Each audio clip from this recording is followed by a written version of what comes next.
Hello students and welcome back to Roshan engineering hub. आज की class में हम स्टडी करने वाले हैं एप्लीकेशंस ऑफ डेफिनेट इंटीग्रल में हमारी नेक्स्ट एप्लीकेशन को, जो कि है वॉल्यूम ऑफ सॉलिड्स। अभी तक हम हमारी क्लास में दो एप्लीकेशंस को ऑलरेडी स्टडी कर चुके हैं, जिसमें हमने लेंथ ऑफ कर्व और एरिया अंडर कर्व को स्टडी करा है, जिसमें हमने तीनों फॉर्म्स ऑफ इक्वेशन को भी देखा था, कार्टेशियन, पोलर और पैरामेट्रिक। अब आज की क्लास में हम स्टडी करेंगे volume of solids. Volume of solids क्या होता है, ये कैसे बनता है?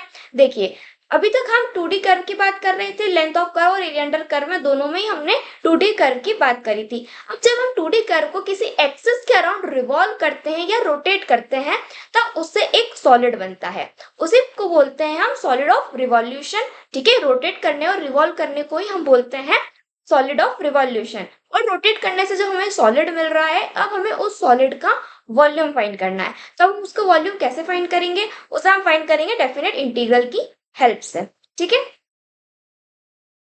इसको हम ग्राफ से समझते हैं। जैसे अगर हमारे पास में एक ग्राफ है, उसमें हमें ये कर्व है, ये कर्व हमारे पास में क्या है? एक 2D कर्व है।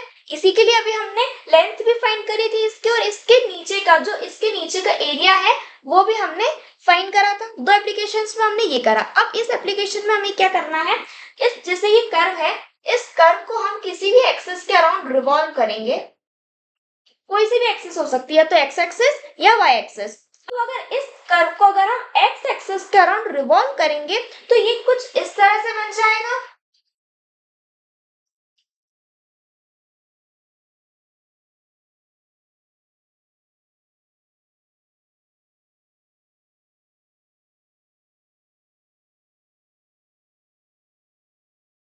ठीक है, जब इसको हम एक्स एक्सिस के अराउंड रिवॉल्व करेंगे, तो ये हमारे पास में 2D कर्व था। उसके बाद में हमारे पास में एक 3D सॉलिड बन जाएगा।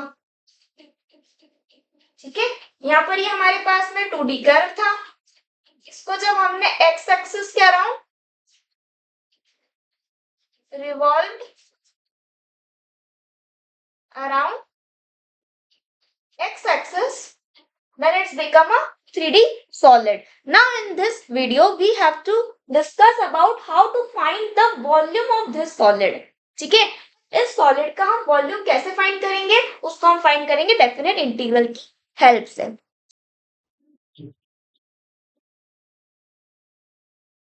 वॉल्यूम ऑफ सॉलिड्स फाइंड करने के लिए हमारे पास में दो मेथड्स होती हैं। एक होती है डिस्क मेथड, दूसरी होती है हमारे पास में वॉशर मेथड। चलिए हम देखते हैं कि ये क्या होती है। There are two methods to find volume of solids. First method is disk method. अब डिस्क मेथड क्या होती है? जब हम किसी भी कर्व को, किसी भी 2D कर्व को किसी एक्सिस के अराउंड, चाहे वो एक्स एक्सिस हो या वाई एक्सिस को, किसी भी एक्सिस के अराउंड अगर रिवॉल्व करते तो हमें एक सॉलिड मिलता है। वो जो सॉलिड हमें मिला है, अगर वो हमारा सॉलिड कंप्लीटली फिल्ड हो, मींस अगर उसके किसी भी सेंटर में कहीं पर भी अगर होल नहीं हो, तो वो आता है हमारे डिस्क मेथड के अंदर। उसका हम वॉल्यूम फाइंड करेंगे डिस्क मेथड की हेल्प से। ठीक है, disc method means no hole in the centre, full solid हो। ठीक है, पूरा ही सॉलिड हो, पूरा ही कंप्लीटली फिल्ड हो। नेक्स्ट बात आती है हमारी सेकेंड मेथड की, जो कि है वॉशर मेथड। और वॉशर मेथड क्या होती है? वॉशर मेथड में जब हम किसी भी 2D कर्व को रिवॉल्व करते हैं किसी एक्सिस के अराउंड, और अगर हमें ऐसा सॉलिड मिलता है जिसके सेंटर में होलो हो, जो कि होलो सॉलिड हो, तो उसको हम सॉल्व करेंगे। उसको वॉल्यूम हम कैसे फाइंड करेंगे? वॉशर मेथड की हेल्प से। ठीक है,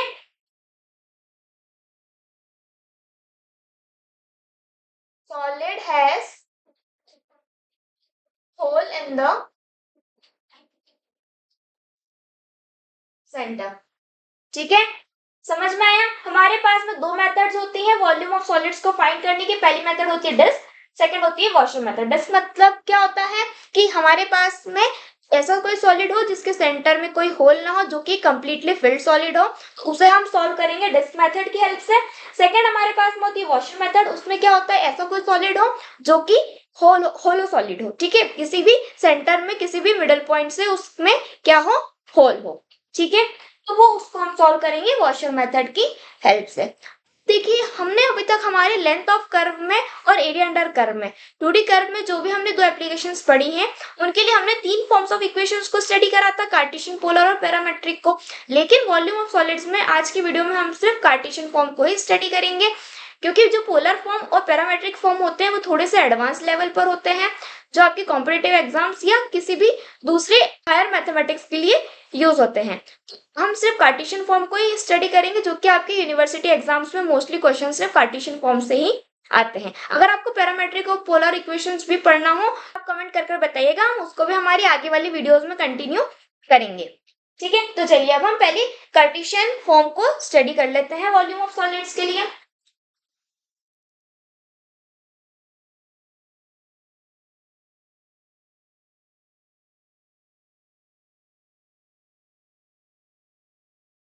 ना हमें कार्टेशियन फॉर्म मतलब पता है, कार्टेशियन फॉर्म ऑफ इक्वेशन मतलब क्या होता है, ऐसी इक्वेशन जिसमें हमारे पास में क्या हो, एक्स और वाई दोनों ही टर्म्स प्रेजेंट हो, उसे हम क्या बोलते हैं, कार्टेशियन फॉर्म ऑफ इक्वेशन, ठीक है। अगर हमारी equation y equals to f of x के फॉर्म में होगी, या हमारे पास में equation x equals to f of y के फॉर्म में होगी। अगर हमारी इक्वेशन इस फॉर्म में होती है y equals to f x के फॉर्म में, इसका मतलब होता है कि जो हमारा सॉलिड है वो रोटेट कर रहा है अबाउट एक्सिस। लेकिन अगर x equals to f f y के फॉर्म में होती है, इसका मतलब होता है रोटेट अबाउट वाई एक्सिस, ठीक है। उसके बाद हम बात करते हैं हमारी दोनों मेथड्स की, डिस्क मेथड और वॉशर मेथड की। पहले हम बात करते हैं डिस्क मेथड।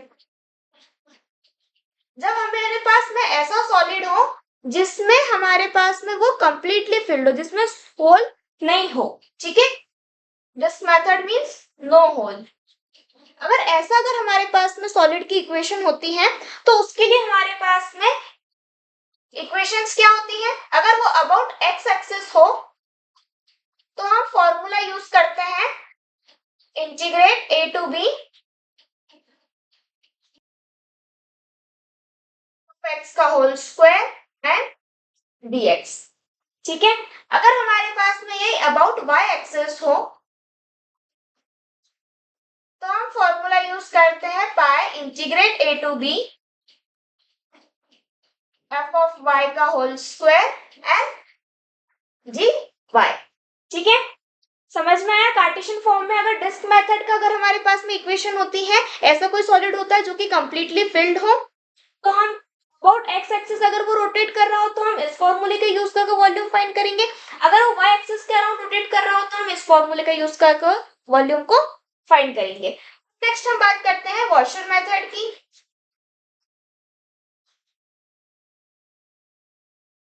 वॉशर मेथड मतलब विथ होल। अगर ऐसा सॉलिड हो जिसमें हमारे पास में सेंटर में होल हो, और अगर वो हमारा रोटेट कर रहा हो अबाउट एक्स एक्सिस, तो हम उसका फॉर्मूला कैसे फाइंड करेंगे, उसका वॉल्यूम, उसके लिए हमारे पास में फॉर्मूला होता है। देखिए वॉशर मेथड में हमारे पास में ऐसा सॉलिड होता है जिसमें हमारे पास में क्या हो, होल होता है सेंटर में।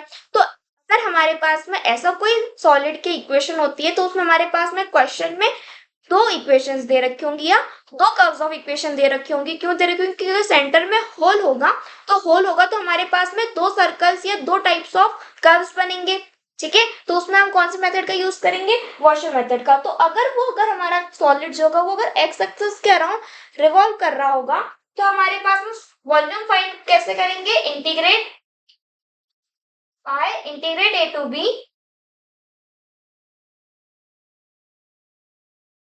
आर एक्स का square minus small R X का स्क्वायर dx। ये कैपिटल आर हमारे पास में ये क्या प्रेजेंट कर रहा है, ये हमारे पास में आउटर रेडियस रिप्रेजेंट कर रहा है, ये हमारे पास में इनर रेडियस रिप्रेजेंट कर रहा है, ठीक है। This is outer radius and this is inner radius. ठीक है, तो अगर जो हमारा सॉलिड है वो अबाउट वाई एक्सिस अगर रिवॉल्व कर रहा हो तो उसके लिए हमारे पास में फॉर्मूला होगा pi integrate A to B R Y का whole square minus small R Y का स्क्वायर एंड डी वाई। ठीक है, ये भी हमारे पास में सेम होगा। यहाँ पर हमारे पास में x की इक्वेशन होगी तो यहाँ पर हमारे पास में y की इक्वेशन होगी। ठीक है, समझ में आया? कार्टेशियन फॉर्म में हमारे डिस्क मेथड और गॉसियन मेथड दोनों को स्टडी करा, जिसमें हमने अबाउट x एक्सिस देखा और y एक्सिस, दोनों के लिए हमने क्या देख लिया, हमारे फॉर्मूले दोनों को देख लिया है। ठीक है, इसको एक बार और समझते हैं। अगर हमारे पास में वॉल्यूम ऑफ सॉलिड्स में कार्टेशियन फॉर्म में इक्वेशन होती है, कार्टेशियन फॉर्म में इक्वेशन क्या होती है, जिसमें हमारे पास में y और x दोनों प्रेजेंट होते हैं। y इक्वल्स टू x की जब हमारे पास में इक्वेशन होगी तो हमारा जो सॉलिड होगा वो रोटेट कर रहा होगा about x axis, x equals to y की फॉर्म में अगर हमारी इक्वेशन होगी तो रोटेट कर रहा होगा अबाउट y एक्सिस। नाउ अगर हमारे पास में डिस्क मेथड मींस ऐसा कोई सॉलिड होता है जिसके अंदर होल नहीं होता है, तो अगर वो हमारा सॉलिड एक्स एक्सिस के अराउंड रोटेट कर रहा हो तो हम इस फॉर्मूले से उसको सॉल्व कर लेंगे तो हमारा वॉल्यूम ऑफ सॉलिड फाइंड हो जाएगा। अगर वो y एक्सिस के अराउंड रोटेट कर रहा होगा तो हम इस फॉर्मूले से सॉल्व करेंगे। अगर हमारे पास में ऐसा कोई सॉलिड हो जिसमें हमारे पास में होल होता है सेंटर में, तो वो एक्स एक्सिस के अराउंड रोटेट कर रहा होगा तो इससे सॉल्व करेंगे और वाई एक्सिस के अराउंड रोटेट कर रहा होगा तो इससे सॉल्व करेंगे। R of x capital means होता है आउटर रेडियस और small r of x means क्या होता है, इनर रेडियस। अब एक बात और यहाँ पर देखिए कि हमें कैसे पता चलेगा कि जो हमारा सॉलिड हमें क्वेश्चन में गिवन है, जिस क्वेश्चन हमें क्वेश्चन में गिवन है वो हमारे पास में कंप्लीटली फिल्ड सॉलिड है या होलो सॉलिड है।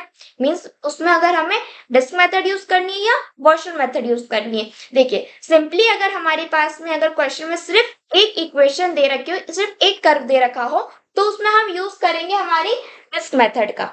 ठीक है, क्वेश्चन में आपको गिवन होगा कि आपको एक्स एक्सिस के अराउंड वो रिवॉल्व कर रहा है, वाई एक्सिस के रिवॉल्व अराउंड कर रहा है, तो आप इन दोनों में से जोन सा भी एक्सिस के अराउंड रोटेट कर रहा होगा तो आप उसका फॉर्मूला यूज कर सकते हैं। लेकिन अगर आपको आपके इक्वेशन में, अगर आपको आपके क्वेश्चन में दो कर्व्स की इक्वेशन दे रखी होगी, अगर दो कर्व्स की इक्वेशन दे रखी होगी तो वहां पर यूज होगा गॉसियन मेथड। ठीक है, क्यों? क्योंकि यहाँ पर हम क्या करेंगे, जो हमारे पास में आउटर रेडियस होगी उसमें से अगर हम इनर रेडियस को माइनस करेंगे और जब उसको इंटीग्रेट करेंगे तो हमारे पास में वॉल्यूम ऑफ सॉलिड आ जाएगा। ठीक है, क्लियर है इतना ना? अब आगे हम इन चारों फॉर्मूलेस के बेस एक एक क्वेश्चंस को सॉल्व कर लेते हैं तो हमें कंसेप्ट थोड़ा सा क्लियर हो जाएगा कि कब हमें डिस्क मेथड का यूज कर रहे हैं, कब हम गॉसियन मेथड का यूज कर रहे हैं। ठीक है, क्वेश्चन है हमारे पास में, rotate the curve x square plus y square equals to a square about the x axis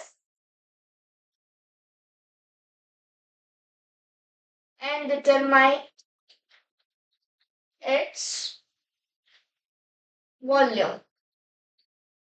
ठीक है, यहाँ पर हमें एक इक्वेशन दे रखी है x square plus y square equals to a square की, और हमें उसको एक्स एक्सिस के अराउंड क्या करना है, रिवॉल्व करना है और हमें उसका वॉल्यूम फाइंड करना है। तो अब अगर हम यहाँ पर देखते हैं x square plus y square equals to a square, जो हमें इक्वेशन हमारी दे रखी है, यहाँ पर हमें सिर्फ एक इक्वेशन दे रखी है, एक इक्वेशन दे रखी है मींस यहाँ पर हमारे पास में कौन सी मेथड यूज होगी, डिस्क मेथड यूज होगी। ठीक है, क्योंकि यहाँ पर एक ही इक्वेशन है, जब हमारे पास में एक इक्वेशन होती है डिस्क मेथड, दो इक्वेशन होती है तो गॉसियन मेथड। ठीक है, अब ये जो इक्वेशन है ये हमारी काय की इक्वेशन है, सर्कल की इक्वेशन होती है। तो हम इसको थोड़ा सा ग्राफ से समझ कर देखते हैं, क्योंकि देखिए यहाँ पर हमारे पास में गिवन नहीं है, रेंज जो है वो हमारे पास में गिवन नहीं है कि हमें किस रेंज से किस रेंज तक वॉल्यूम को फाइंड करना है। अगर हमारे पास में ये एक सर्कल है, ठीक है, अब हमारे पास रेडियस क्या है, यहाँ पर एक रेडियस है हमारी एक, तो ये जो हमारे पास में पॉइंट होगा ये हमारे पास में a,0 होगा।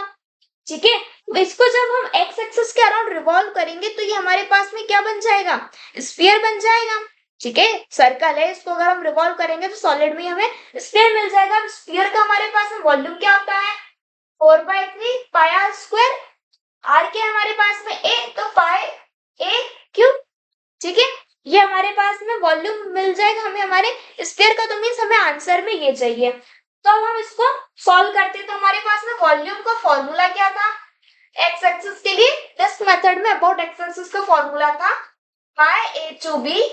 एक्स एक्सिस के लिए फाइंड करना है तो एफ ऑफ एक्स का होल स्क्वायर dx। ठीक है, क्या लेते हैं, काम करते हैं, रेंज हमारी ले लेते हैं 0 to a की।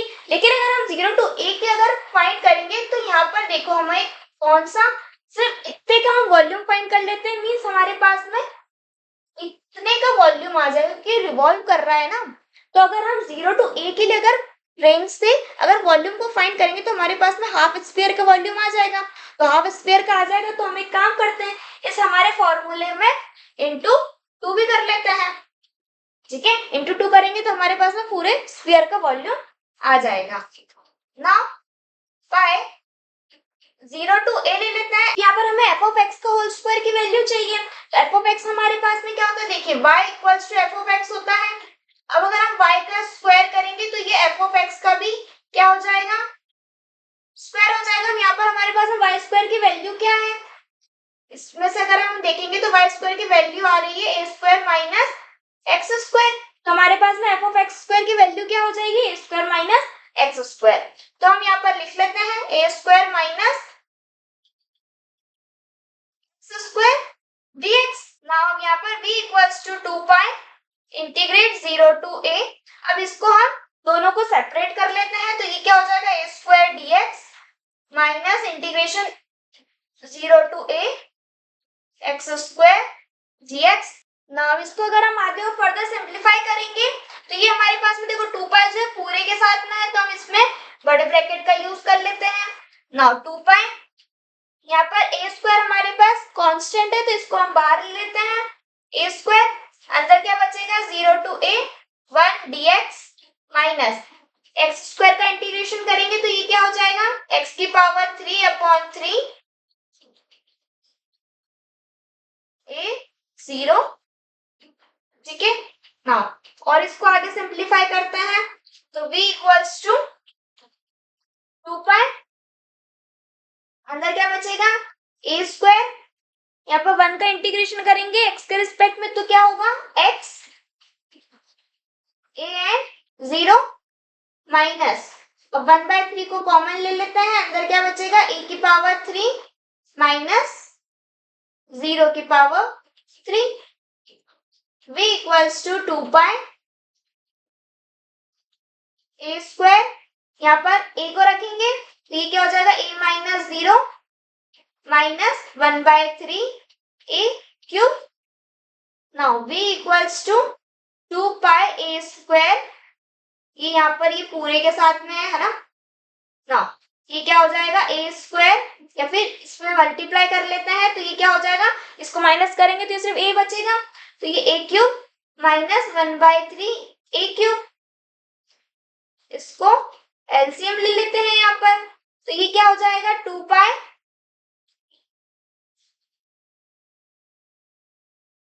3 a cube minus a cube upon 3। Next v equals to 2 pi 3 a cube में से एक a क्यूब जाएगा तो क्या बचेगा 2a cube, 2a cube upon 3। तो v इक्वल्स टू ये क्या हो जाएगा 4 पाई a क्यूब अपॉन 3। यही हमारे पास में वॉल्यूम होता है स्फीयर का, यही हमें निकालना था 4/3 पाई a क्यूब, ये हमने फाइंड कर लिया। ठीक है, समझ में आया यहाँ पर हमने क्या करा है, हमें ये इक्वेशन दे रखी थी, इसको हमें एक्स एक्सिस के अराउंड रोटेट करना था और वॉल्यूम फाइंड करना था। तो हमने इसको सॉल्व करा। अब हमारे पास में रेंज गिवन नहीं थी तो हमने स्फीयर लिखा, हाफ हमने हाफ की 0 टू a से रेंज लेकर हाफ स्फीयर का वॉल्यूम फाइंड कर लिया, फिर उसको मल्टीप्लाई बाय 2 कर दिया तो हमारे पास में पूरे स्फीयर का क्या आ गया, वॉल्यूम आ गया।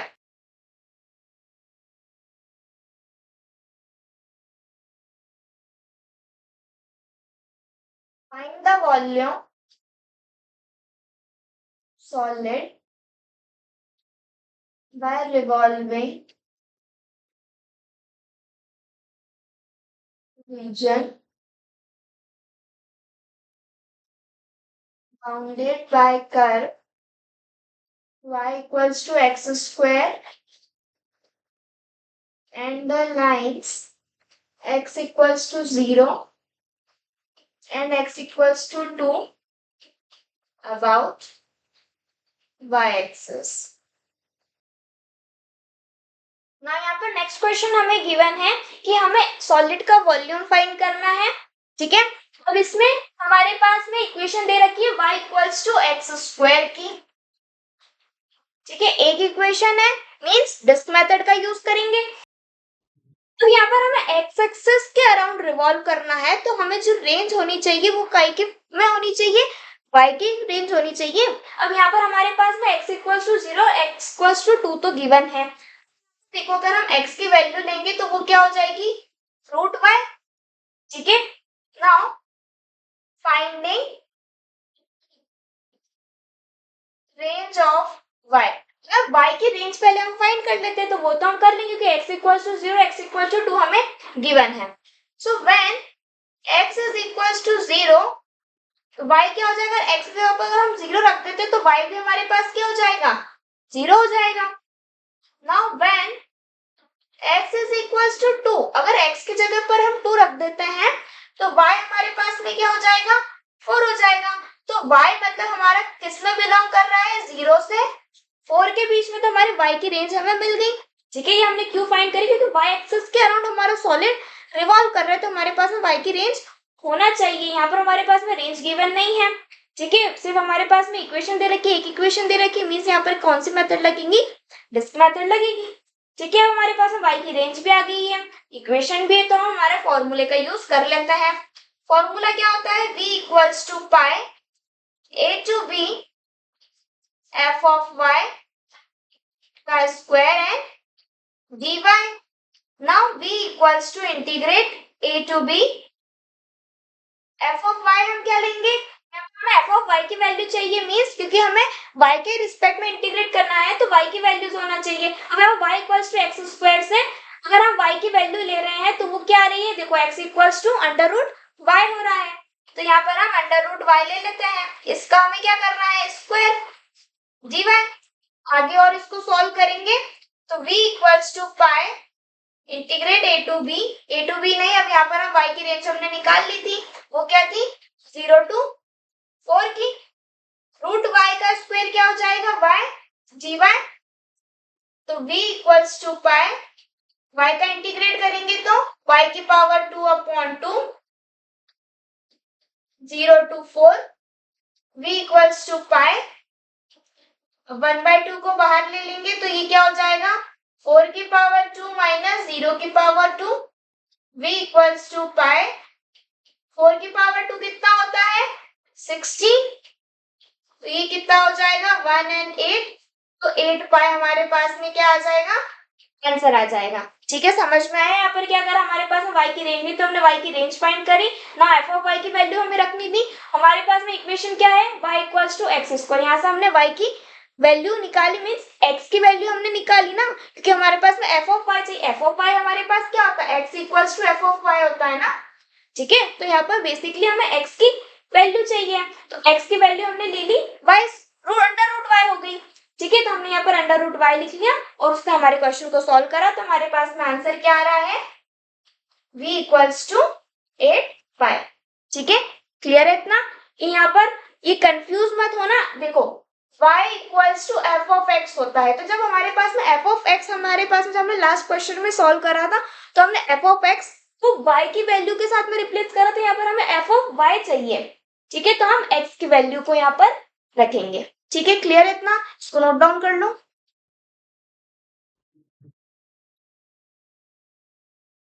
Next question, find the volume solid formed when region bounded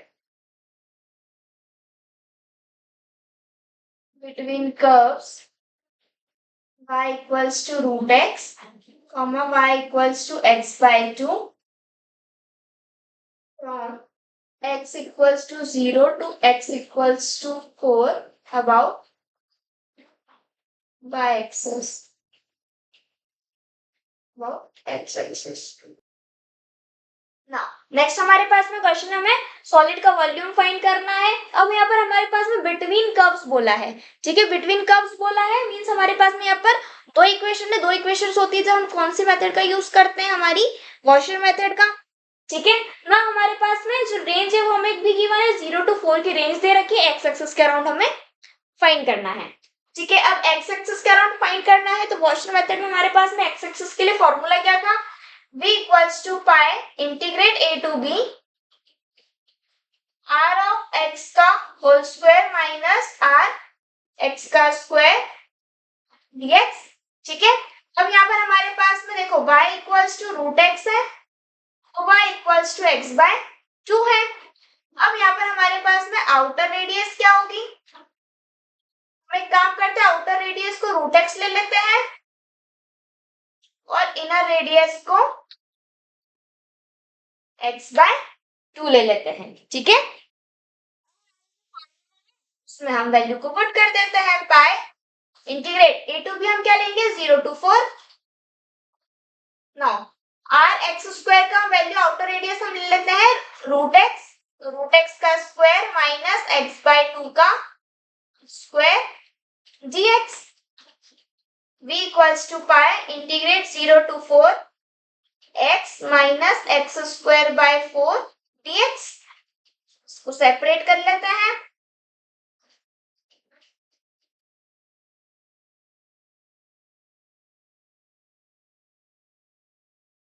one by 4 को हम बाहर ले लेते हैं, कांस्टेंट है 1/4, ठीक है। पाई हमारे पास में पूरे के साथ में मल्टीप्लाई में है। नेक्स्ट आगे यहाँ पर क्या हो जाएगा, v इक्वल्स टू पाई, अब यहाँ पर रूट x का इंटीग्रेशन क्या होगा, x square by 2 0 4 minus 1/4 x की पावर 2 है यहाँ पर, तो x की पावर 2 का क्या हो जाएगा, x की पावर 3/3 0 to 4, ठीक है। अब इसको हम आगे और सिंप्लीफाई करेंगे तो पाई ये क्या हो जाएगा, 1/2 को हम बाहर ले लेते हैं, 4 की पावर 2 माइनस 0 की पावर 2 माइनस 1/4, 1/3 को भी बाहर ले लेते हैं, ठीक है। 1/3 भी बाहर आ जाएगा ना, ठीक है ना। 4 की पावर 3 माइनस 0 की power 3, v equals to pi 1/3 और 4 का स्क्वायर कितना होता है, 4 का स्क्वायर होता है 16, यहाँ पर हम 16 लिख लेते हैं माइनस 1/12, ये कितना हो जाएगा, 4 की पावर 3 64 हो जाता है, ठीक है। अब यहाँ पर और इसको एलसीएम ले लेते हैं तो यहाँ पर ये क्या आएगा, पहले काम कर लेते हैं इसको हम थोड़ा सा सिंप्लीफाई कर लेते हैं। यहाँ पर देखो ये जो है यहाँ पर 2 था ना, यहाँ से 1/2 को बाहर लिया था तो ये 1/2 है, ठीक है। यहाँ पर भी ये 2 हो जाएगा, अब इसको अगर हम कैंसिल करेंगे तो ये क्या हो जाएगा 1 and 8, ठीक है।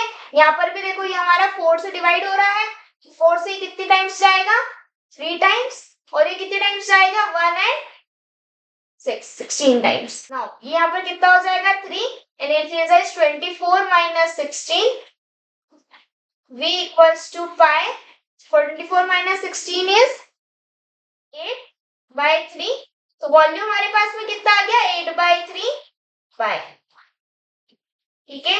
समझ में आया, यहाँ पर भी हमने क्या करा है, यहाँ पर हमारे पास में रेंज गिवन थी 0 to 4 की, आउटर रेडियस हमने क्या ले लिया रूट x और इनर रेडियस हमने ले लिया x/2।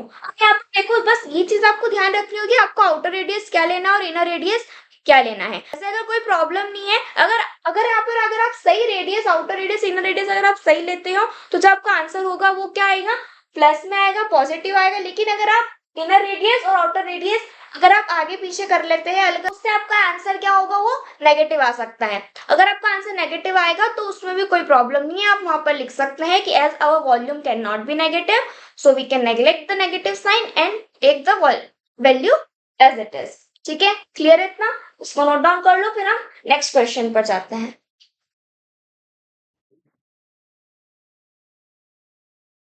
क्वेश्चन है find the volume of solid form by rotating region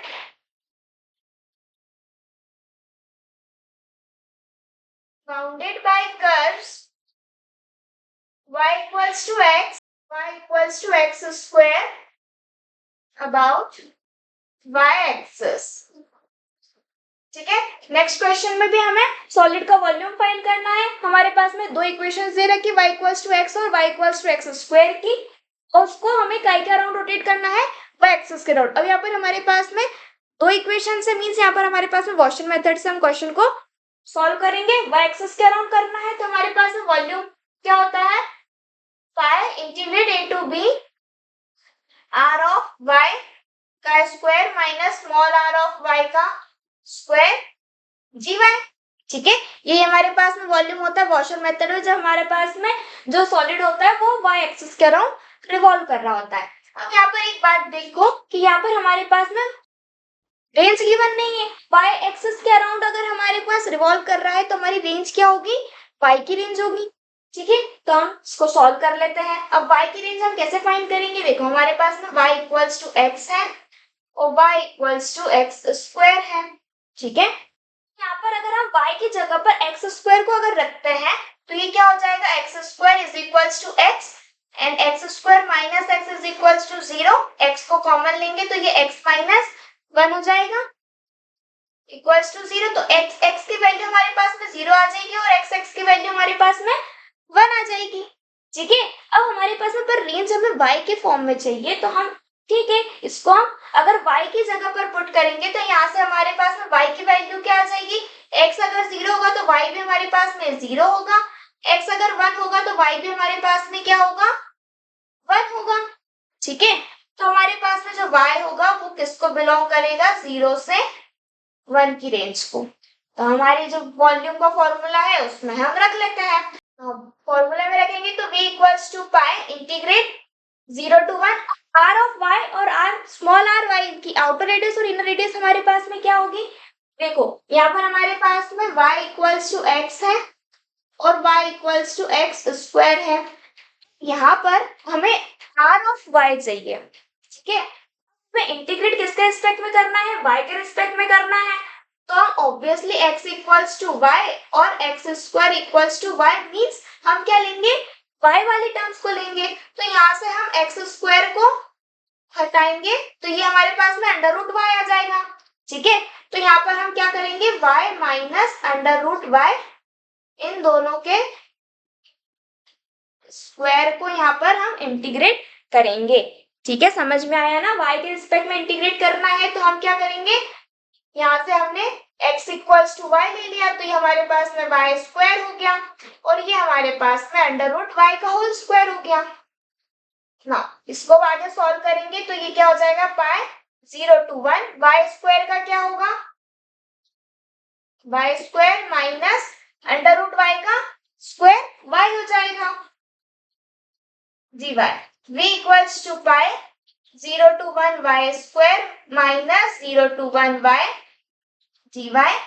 v equals to pi, pi दोनों के साथ में मल्टीप्लाई है ना, y स्क्वायर का क्या हो जाएगा, y की पावर 3 अपॉन 3 0 1 माइनस y की power 2 upon 2 0 1। v equals to pi 1/3 बाहर लेंगे तो 1 का क्यूब माइनस 0 का क्यूब माइनस 1/2 1 का स्क्वायर माइनस 0 का स्क्वायर। ठीक है, v इक्वल्स टू पाई, ये 1/3 हो जाएगा 1, तो यहाँ पर क्या हो जाएगा 1 रहेगा माइनस 1/2। अब इसको और आगे फर्दर सिंप्लीफाई करेंगे, क्या हो जाएगा, v equals to pi, LCM लेंगे तो 6 एंड दिस इज 2 माइनस 3 अब यहाँ पर तो ये हमारे पास में पाई माइनस 1/6 आ चुका है, तो भी हमारे पास में -1/6 पाई आ गया। सेम अभी हमने प्रीवियस क्वेश्चंस में बात करी थी, as volume can not be negative, therefore neglect negative sign. तो बी हमारे पास में क्या हो जाएगा 1/6 पाई। ये हमारे पास में वॉल्यूम आ गया हमारे इस सॉलिड का। ठीक है, समझ में आया। यहाँ पर हमारे पास में रेंज नहीं थी, तो हमारे पास में जो इक्वेशन थी उससे हमने एक्स और वाई की एक्सेस में रिवॉल्व करना है तो वाई की रेंज चाहिए, तो हमने वाई की रेंज फाइंड कर ली, फॉर्मूले को यूज करा और हमारी जो वॉल्यूम है वो नेगेटिव आ रही थी, तो हमने उसको पॉजिटिव में ले लिया क्योंकि वॉल्यूम जो है वो हमारा नेगेटिव नहीं होता है। ठीक है, इसको नोट डाउन कर लो ना। अब आज की वीडियो में हमने एप्लीकेशन ऑफ डेफिनेट इंटीग्रल में third application volume of solid को स्टडी करा, जिसमें हमने कार्टेशियन फॉर्म ऑफ इक्वेशन को देखा। ठीक है, अगर आपको वीडियो समझ में आया, हेल्पफुल लगा तो प्लीज वीडियो को लाइक शेयर सब्सक्राइब जरूर करें। मिलते हैं नेक्स्ट वीडियो में, तब तक के लिए keep learning and keep growing and thank you for watching.